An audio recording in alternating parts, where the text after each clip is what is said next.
שלום לך. אם את סובלת מכאבי מחזור לא סדיר, רוצה להיכנס להיריון ולא מצליחה, צריכה לעבור היפוך עובר, ילדת והסובלת מחרדה או דיכאון, או שאת בכלל בשלב שלאחר הפסקת הווסת, וסובלת מגלי חום, בריחת סידן, ירידה בזיכרון, או כל בעיה אחרת הקשורה לתופעות גיל המעבר. בואי אליי ותיווכחי כי אפשר לפתור את הבעיה ממנה את סובלת, במהירות ובדרכים טבעיות, ללא צורך בלקיחת תרופות המכילות כימיקלים או הורמונים.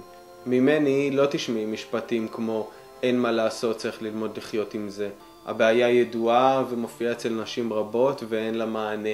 זה הזמן לסיים אחת ולתמיד את הריצות בין הרופאים עם משככי הכאבים, ההורמונים וכל יתר התרופות שנמאס לך כבר לקחת כי אינן מועילות או כי הן מכילות חומרים שאינם בריאים לגופך.